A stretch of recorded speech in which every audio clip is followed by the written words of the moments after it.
नमस्कार. जावेद तांबोळी ऑफिशियल या यूट्यूब चॅनलवर आपलं पुन्हा एकदा स्वागत आहे. खरं तर आपल्याला माहिती आहे की शिक्षक भरतीची प्रक्रिया जी आहे ती सुरू आहे. या शिक्षक भरतीचं प्रत्येक अपडेट चॅनलच्या माध्यमातून तुमच्यापर्यंत देण्याचा प्रयत्न आपण आतापर्यंत केलेला आहे. पहिली यादी 11,085 जागांची लागली, त्यानंतर पुन्हा कन्व्हर्टेड राऊंड लागला आणि पुन्हा तिसरी यादी जी आहे ती 156 उमेदवारांची रयत शिक्षण संस्थेची यादी लागलेली आहे. मात्र अद्याप विथ इंटरव्ह्यूचा राऊंड जो आहे तो लागलेला नाही. विथ इंटरव्ह्यूचा राऊंड आहे, त्यानंतर उर्दू कन्व्हर्टेड मीडियमचा राऊंड आहे. तर या संदर्भात सविस्तर माहिती सांगण्यासाठी हा व्हिडिओ मी बनवलेला आहे. तत्पूर्वी तुम्ही जर चॅनलवर नवीन असाल तर आत्ताच चॅनलला सबस्क्राईब करा. मित्रांनो, आपल्याला माहिती आहे की पहिल्या यादीमध्ये लागलेल्या सर्व उमेदवारांचं डॉक्युमेंट व्हेरिफिकेशन, त्यानंतर त्यांचं समुपदेशन आणि त्यांना नियुक्त्याही जवळजवळ सर्वांना मिळालेल्या आहेत. त्यानंतर कन्व्हर्टेड राऊंडमध्ये सुद्धा काही जिल्ह्यांचं डॉक्युमेंट व्हेरिफिकेशन झालेलं आहे, काही जिल्ह्यांमध्ये समुपदेशन पूर्ण झालेलं आहे, तर काही जिल्ह्यांचं अद्याप डॉक्युमेंट व्हेरिफिकेशन सुद्धा झालेलं नाही आणि समुपदेशन सुद्धा झालेलं नाहीये. उदाहरणार्थ सिंधुदुर्ग जिल्हा परिषदेमध्ये अद्याप डॉक्युमेंट व्हेरिफिकेशन सुद्धा झालेलं नाहीये आणि समुपदेशन सुद्धा झालेलं नाहीये. तर सिंधुदुर्ग जिल्ह्याचं डॉक्युमेंट व्हेरिफिकेशन पहिल्यांदा मी या संदर्भात माहिती देतो.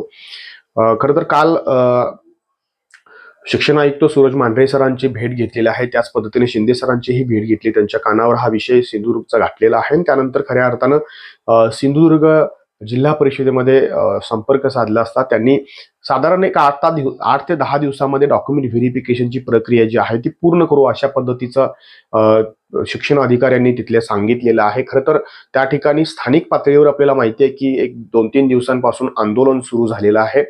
जे स्थानिकचे डीएड बीएड बेरोजगार अभियोग्यता धारक आहेत त्यांची अशी मागणी आहे की स्थानिकांना प्राधान्य द्या, आम्हाला कायमस्वरूपी त्या ठिकाणी शिक्षक म्हणून नेमणुका द्या, अशा पद्धतीची मागणी त्यांची त्या ठिकाणी आहे. हे आंदोलन त्यांनी काल जिल्हा परिषदेसमोर केलेलं होतं.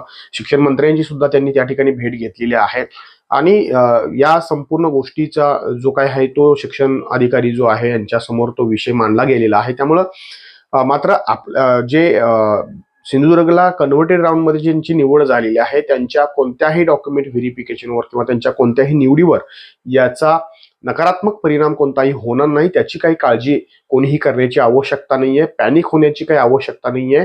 प्रशासन जे आहे ते अगदी योग्य पद्धतीने ती संपूर्ण कार्यवाही जी आहे ती पूर्ण करेल. फक्त एवढंच गरजेचं आहे की ती वेळेत पूर्ण होणं महत्वाचं आहे. यासाठी सर्वजण प्रयत्न करतात. तर ते एक 8 ते 10 दिवसामध्ये डॉक्युमेंट व्हेरिफिकेशन जे आहे ते पूर्ण होईल. त्यासाठी एक टेंटेटिव्ह वेळापत्रक जे आहे ते सुद्धा काढण्यासंदर्भात त्या ठिकाणी सूचना त्यांच्यापर्यंत गेलेल्या आहेत. तर हे झालं डॉक्युमेंट व्हेरिफिकेशनचं. पुढचा असा मुद्दा आहे की विथ इंटरव्ह्यूचा राऊंड आणि उर्दू मीडियमचा ओपनचा कन्व्हर्टेड राऊंड कधी लागणार आहे. कारण अनेक मराठी मीडियमच्या मुलांना सुद्धा हे उर्दू मीडियमचे प्रेफरन्सेस आलेले होते भाषा विषयासाठी. तर विथ इंटरव्ह्यूचा राऊंड आणि उर्दू मीडियमचा कन्व्हर्टेड राऊंड जो आहे तो एक म्हणजे सोबत लागण्याची दाट शक्यता आहे. समजा उर्दू मीडियमचा ओपनचा कन्व्हर्टेड राऊंड आज लागला तर उद्या लगेचच विथ इंटरव्ह्यूची यादी जी आहे ती लागणार आहे. आज म्हणजे मी उदाहरण दिलेलं आहे. येत्या एक 8 दिवसाच्या आत म्हणजे 25-26 तारखेपर्यंत या दोन्ही याद्या ज्या आहेत त्या लागणार आहेत त्या ठिकाणी. म्हणजे प्रशासन जे आहे ते विथ इंटरव्ह्यूवर काम करत आहे. आता जर तुम्ही पवित्र पोर्टलवर त्या ठिकाणी गेला, तुमचं लॉग इन केल्यानंतर तुम्हाला त्या ठिकाणी काही एरर दिसणार आहे, रेड कलर मध्ये काही एरर दिसतोय. याचाच अर्थ त्या ठिकाणी त्या पवित्र पोर्टलचं काम सुरू आहे या याद्या लावण्यासंदर्भात. त्यामुळे कोणीही त्या संदर्भात सुद्धा पॅनिक होऊन जाण्याची गरज नाही. मी अनेक ग्रुपमध्ये बघितले की अँबिग्युअस अशा पद्धतीचा जो काही मेसेज आहे तो मेसेज येतोय, त्यामुळे अनेक जण पॅनिक होत आहेत. तर पॅनिक होण्याची गरज नाहीये.